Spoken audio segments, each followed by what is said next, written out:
Oh, is it the gun episode? Yeah. Ooh, does that mean I get to slap you? No. No more slapping. How about the bat? Can I use bat?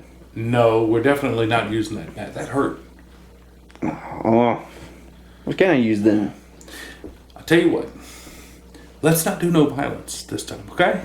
Nothing that hurts me. Does that make sense? Because I'm tired of doing these episodes.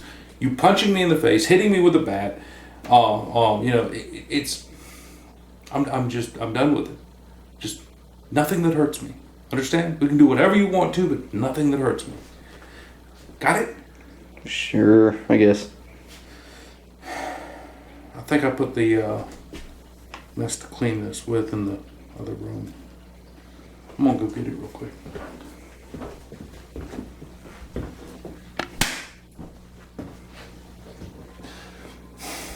Didn't I say absolutely nothing that hurts me? Well, as the saying goes, it hurt me a lot more than it hurt you.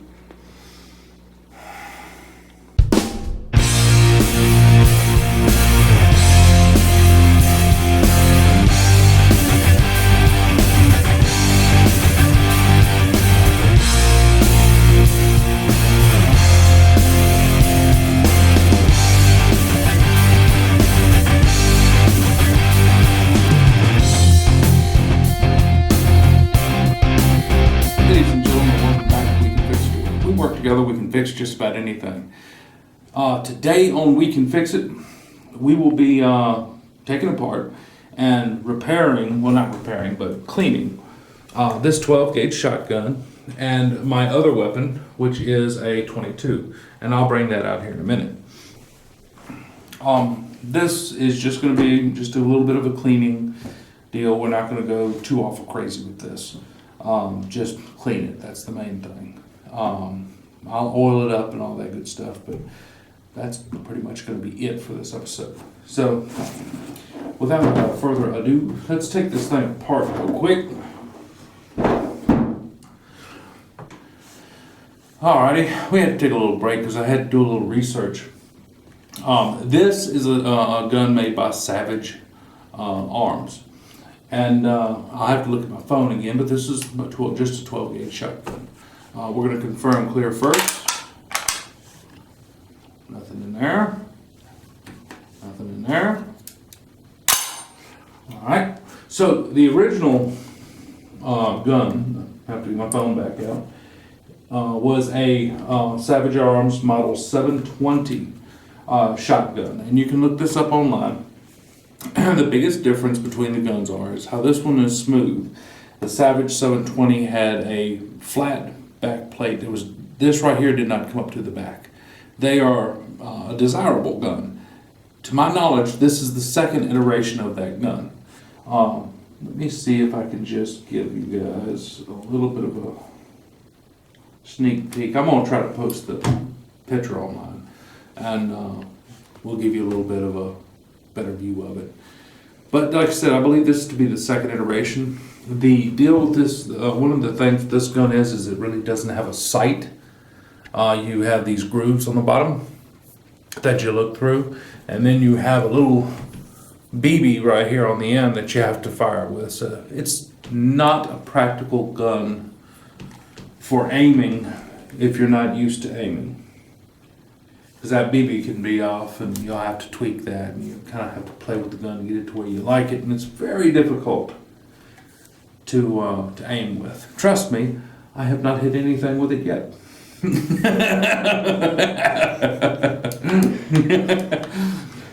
Now I've shot a couple of things with it, hunting, but nothing of significance. I mean, really, I take it out target practicing every once in a while, and it just does not fit the bill. It's very hard to use one of these.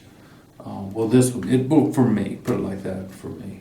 This one was purchased new by my grandparents and was given to me when I first started hunting. This gun has a unique ability, as the older Savage did as well. This weapon on most of these weapons, there is a spring system set up in the base right here. And what happens is when you fire the gun, this auto retracts and auto comes back. Because of the, I'm not sure exactly what the term is called properly, but the gases off of the round going off pushes the cylinder back, ejecting and putting in the next round. These guns do not do that. These guns, let's see if it, is it easier for me to put it on the ground or can you see it right here? I think you have to Watch right here. How about that? So this is the action for these guns. They were unique in the fact that these barrels moved. And if you watch right here, as I pull the barrel down, it's going to be very difficult. It will exchange to the next round. There is one issue with this, and that is when you fire this weapon, you get hit twice. The round coming back naturally hits you because the round going off, boom, you get the feel of that. And then you get the feel of this barrel kicking back to kick the round out. So you kind of get a two-punch type of a hit. You kind of get a boom, and then it hits you again when it's reloading. So it's not bad on smaller bullets because this can shoot multiple shells. I'll show you that here in a minute.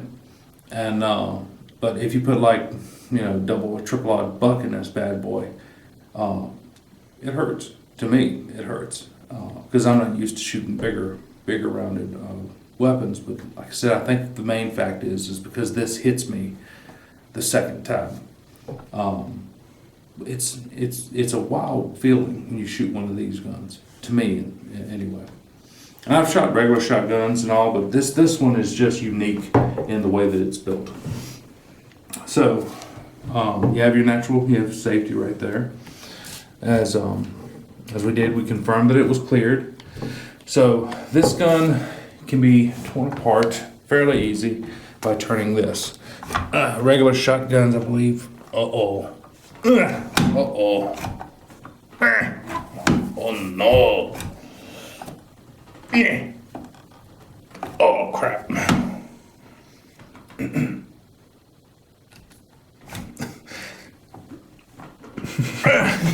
It's unlocked. You don't know how hard he's trying now. It's unlocked. We're gonna have to do that first. Give me a little bit more. You're gonna have to pause real quick, John. Well, now we're gonna start like nothing ever happened. See, so all we got to do is we just got to press this down, and it is so easy. All you have to do is just twist this. See, real easy.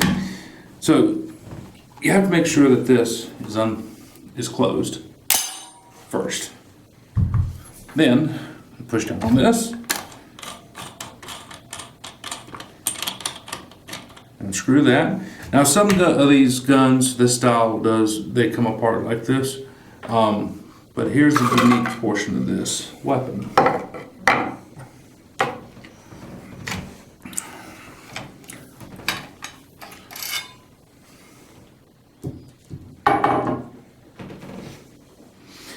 So this can be used either as a buckshot weapon for deer hunting, or you can change it over to birdshot. And the way you do this is this.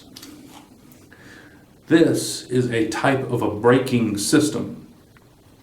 Now when you fire the weapon, this is contoured. As you can see here, it has a contour to it.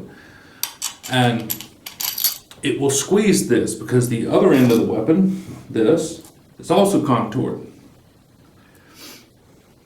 And what it does is when it's set up here and both are squeezing it, it presses in and it slows the retraction down. So that way it can cycle properly.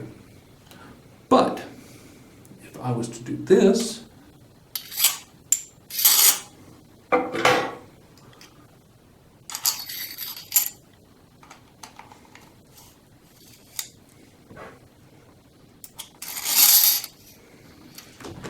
if I was to change that, which it's not supposed to be like that. It's supposed to be, I believe it's supposed to be like this, because I've never really changed it over myself. I believe it's supposed to be like that.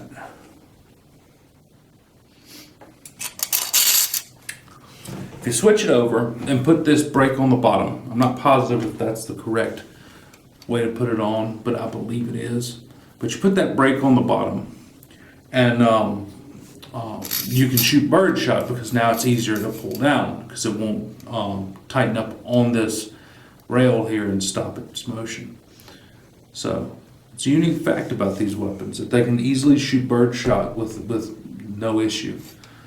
But you have to change this brake and put it on the bottom if you do, or else it will not kick out the shells.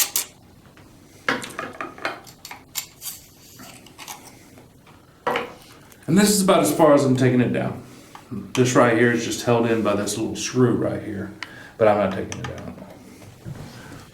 Pretty sure that's that screw. Yeah, it's that screw. I take that screw out and this piece will come out. But like I said, I'm not breaking it down all the way. I just want to put some oil in it and clean it. I'm going to do this too. Let me put the light on.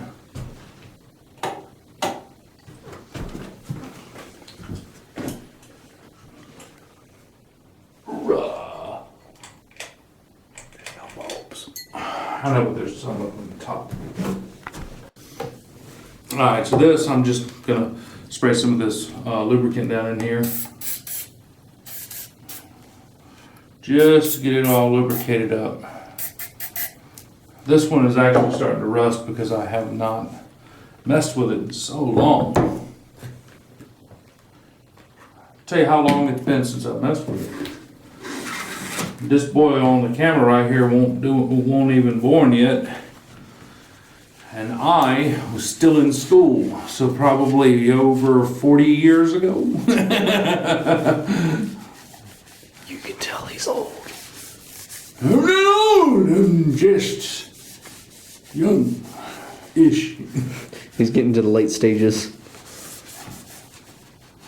I'm getting to the late stages. Kick your butt.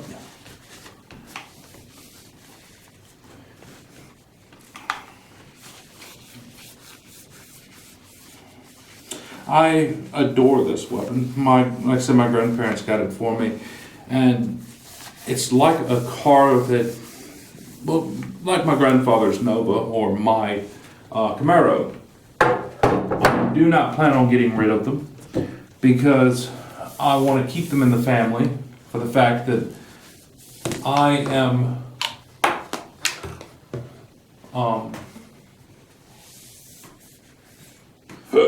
excuse me. I really love the car and the guns, and I'm sentimental, so that kills me because I've got to keep it all. He's like a Pokemon trainer who gets overprotective about his Pokemon. Don't touch it. But that's it. That's all there is to cleaning this gun that I'm going to do. I'm going to cycle it a little bit, and I'm going to clean the barrel, and I'm done.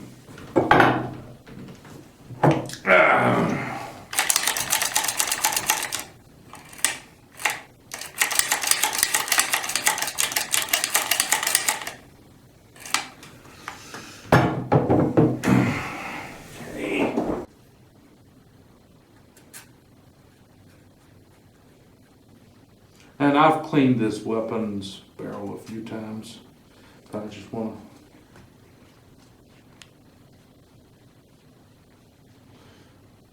to kind of get it a nice, clean, polish down the barrel. I don't want to mess it up, so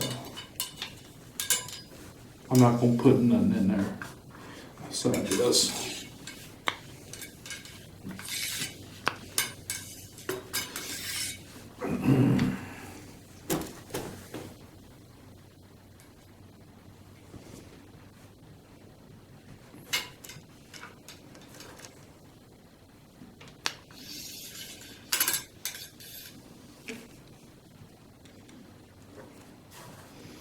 Dang. At least I thought I cleaned it last time.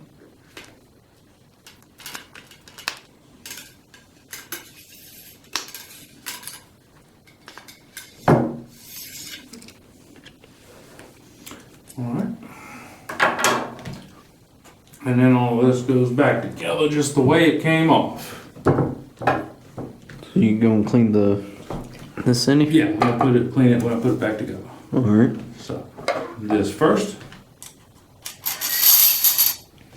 This second, so make sure the crush plate is pointed up.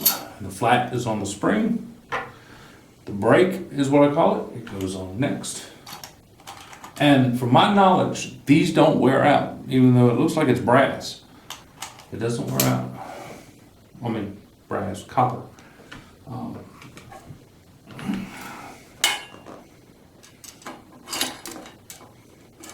Anybody else get that brass and copper mixed up together? I always mix it up for some reason. I always mix all of them up. This slides back down.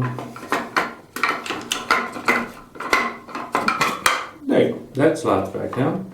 And now how you put it back together is you're going to have to push this down past the point to where it seats and then screw this back on. And then this is not supposed to be tight. It's just supposed to stop this movement. That's it. That's all there is to it. That's all she wrote. Yeah, all you gotta do now is just clean the rest of it up.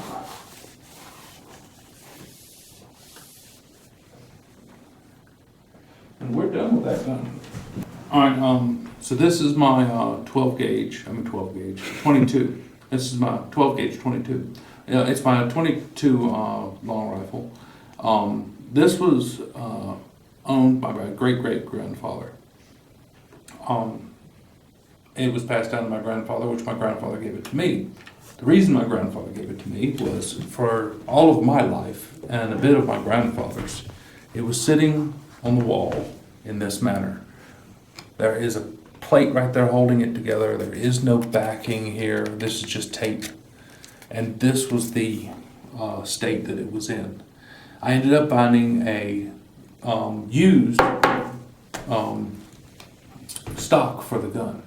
And this stock had never been actually put on a weapon. The holes for everything to be screwed into had never even been drilled out. I had to drill everything out before I could put screws in it.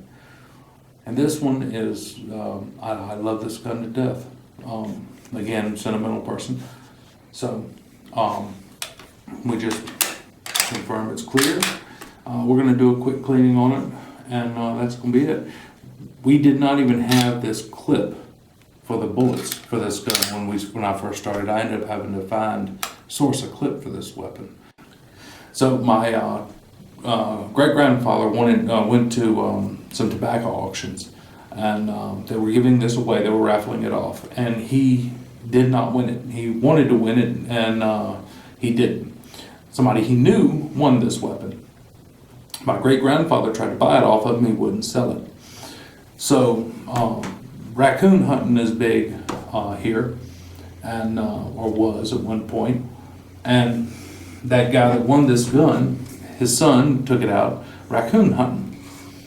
And I don't remember the story completely, but regardless, he broke this. He broke the stock.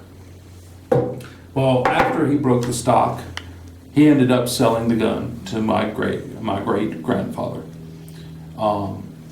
And the rest is history. It's down mine. I sourced this stock, like I said. I had to drill all the holes, all that good stuff. This weapon's really easy to maintain, really easy to clean. Pull the clip out. Pull this back. And you can pull the bolt out. I did not know this, but you pull the bolt out by pressing the trigger. And then it slides right out. Real simple.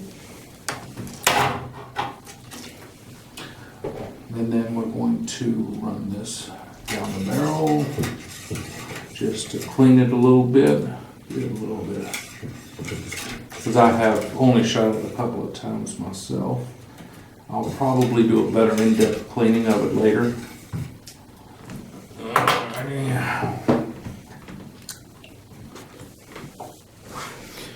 Alright, get some of this gun moved down in here.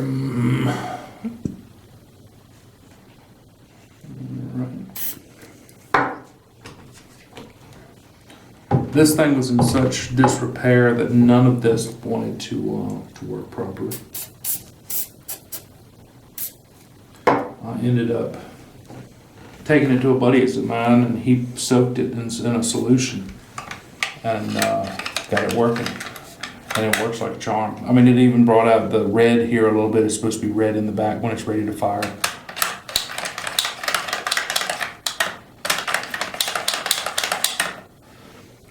That's pretty much it.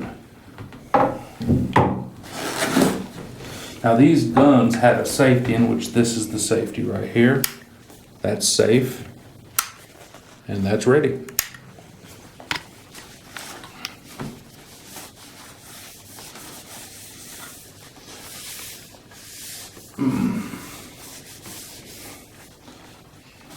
I'm very thankful to my buddy that helped me get this gun put back together. When I went up there and seen it, I was actually putting it together for my great-grandfather. And we were going to, I was going to give it to him as a Christmas present. And he surprised me instead. He says, "Man, you put all that money into it, well, you can have it." I'm like, doggone it. I'm trying to do something nice here.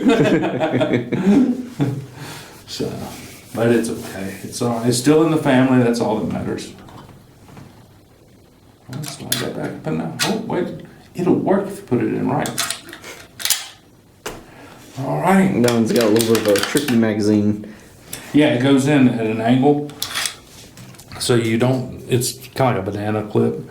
So you have to push it in at an angle, going that way to make it lock.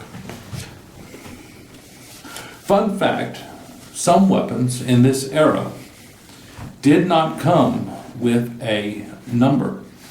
So the weapons didn't have an identification number because it was so early in that era that they never put identification numbers on them.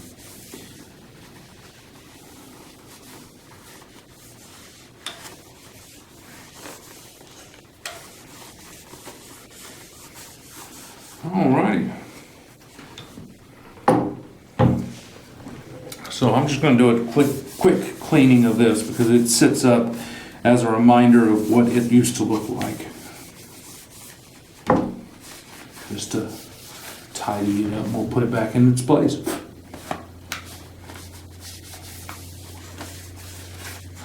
And I'll never get rid of this either because this is exactly, for all my life, I remember this gun looking like. Was it sitting up on the wall with this tape holding it together. But, alrighty, well this is done. I'm going to put everything back up now. So, hopefully you liked the video. If you did, please comment and subscribe. And this is unfortunately the last gun video that we will do unless we go to a gun range for the moment. But we're going to have, we're working on an 89 Batmobile we're building. I've got a Nova I just bought that I'm building. I've got an 87 Camaro that I'm building. I've got an 87 Blazer that I work on and build, and I'm kind of trying to get a little better condition. And I also have my car that I'm building, working on. It's a Ford Fusion. I'm almost done with it. And then we have 3D printing that we do. And sooner or later we may start doing, my girlfriend, she likes to crochet. So she may do a crocheting video one day. I don't know. We'll see how that works. But regardless, if you like and you want to see more, please comment and subscribe and tell your friends and everybody else that if we work together, we can fix just about anything.